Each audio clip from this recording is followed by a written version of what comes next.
Bon, ben, vous allez chercher des images sur le web pour mettre de chaque côté de l'objet, par exemple. Donc, pour être certain que vous voyez comment on fait pour aller chercher des images sur le web, des images que vous avez le droit d'utiliser, on va le faire ensemble. Déjà, il ne faut pas aller dans Google, il faut aller dans bing.com ou autre chose qui permet de faire ça, mais Google ne permet plus de télécharger des images haute définition. Je vais télécharger donc des images de plantes, par exemple.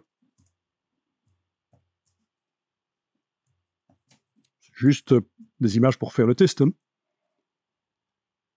Donc, je suis dans Bing, j'ai tapé Plants, je passe à la partie Images.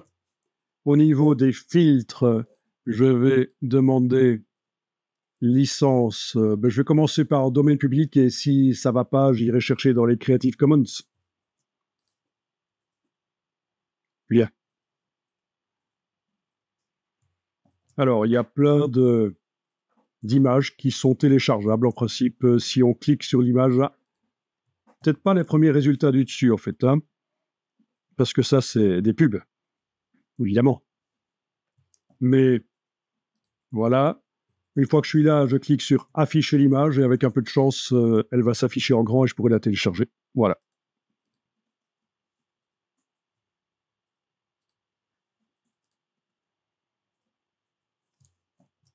OK. Je ferme le résultat qui s'était affiché là et je vais essayer autre chose. OK, je vais essayer complètement autre chose.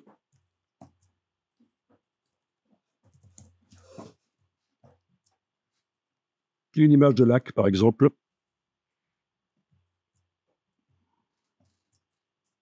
Voilà.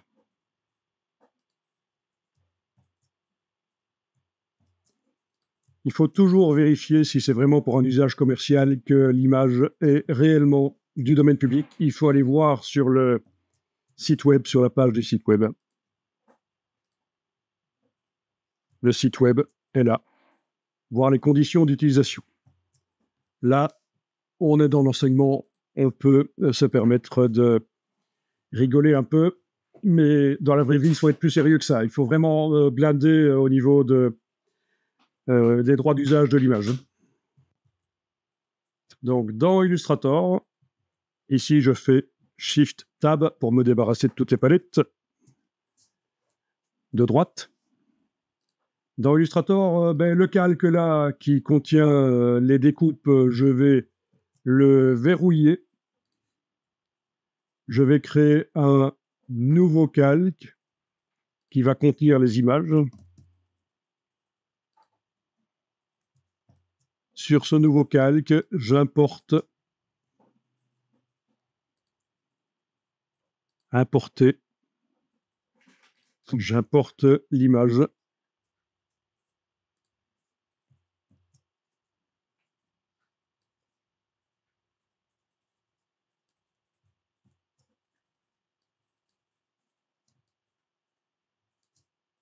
Commencer par importer une image, c'est bien. Donc, sur une des faces.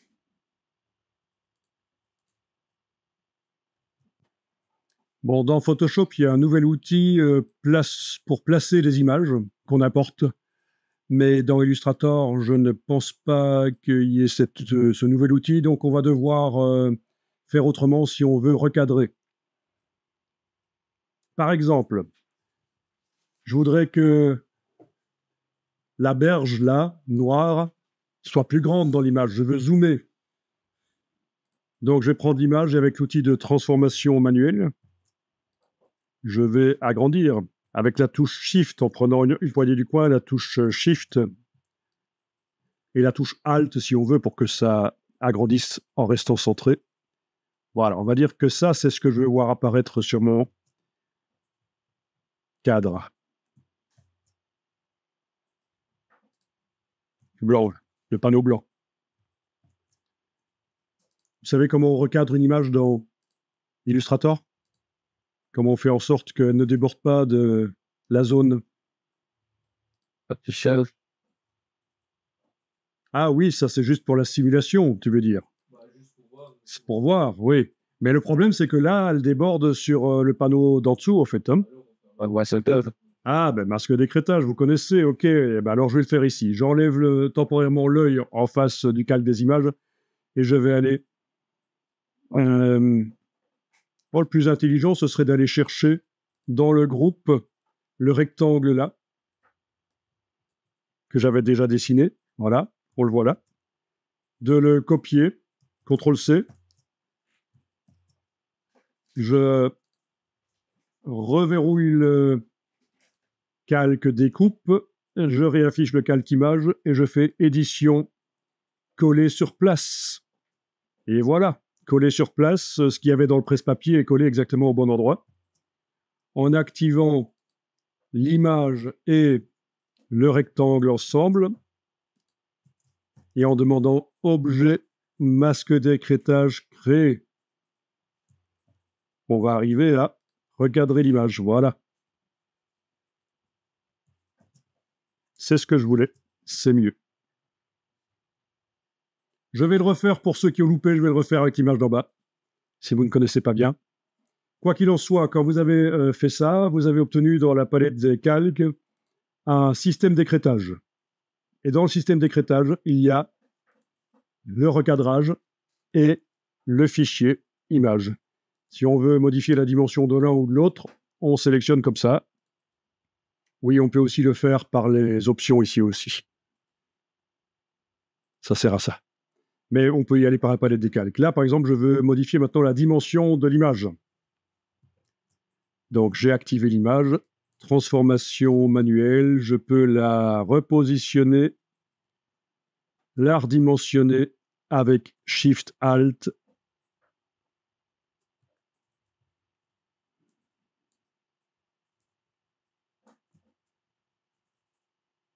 Voilà. Ça deviendra sans doute flou, mais c'est pas toujours gênant.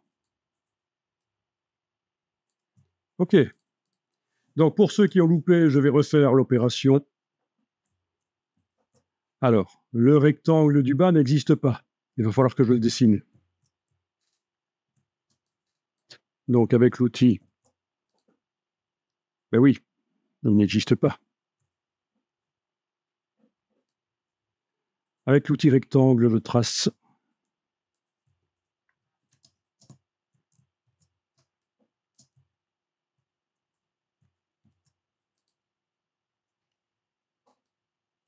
Outil de transformation, j'agrandis.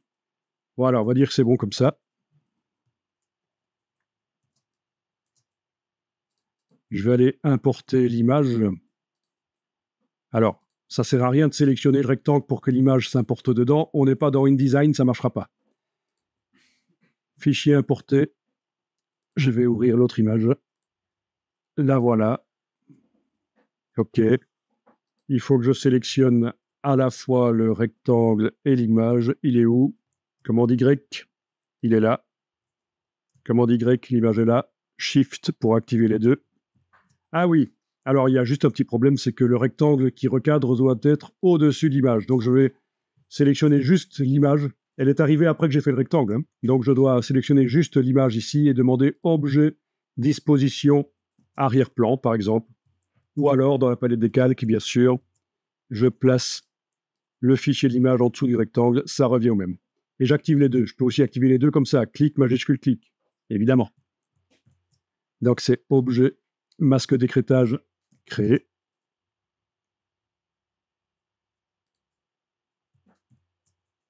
OK. Objet, masque d'écrêtage, créé. Voilà.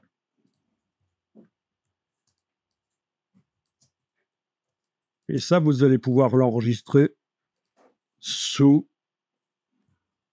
le nom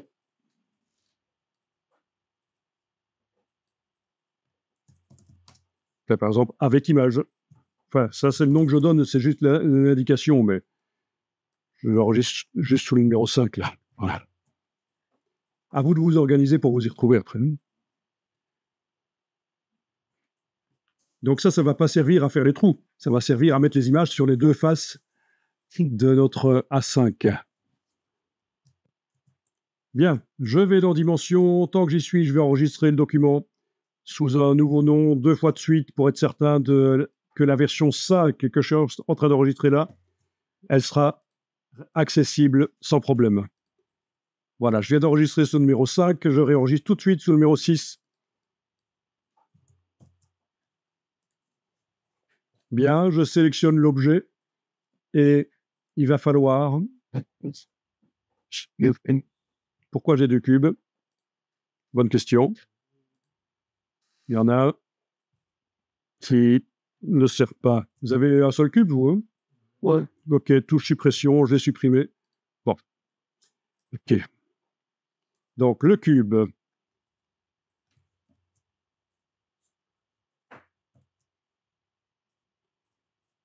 En tant qu'action sur le cube, je peux faire quoi? Ben, je vais aller placer l'image sur le modèle. Donc, c'est cette icône-là. Ou alors, menu, fichier, importer, placer l'image sur le modèle. C'est la même chose. Je vais chercher l'image, le fichier Illustrator. Je vous rappelle que sur le Mac, quand vous avez un fichier sélectionné comme ça, si vous enfoncez la barre d'espacement sur le clavier, ça vous montre le fichier.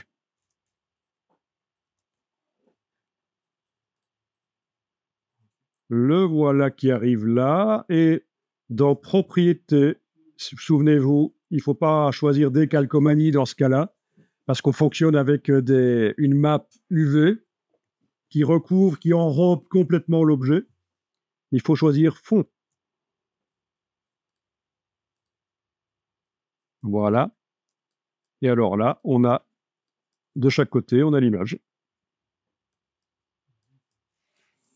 Il y a un côté qui paraît sombre parce qu'en fait, on a de l'éclairage, on n'a pas beaucoup d'éclairage dans la scène.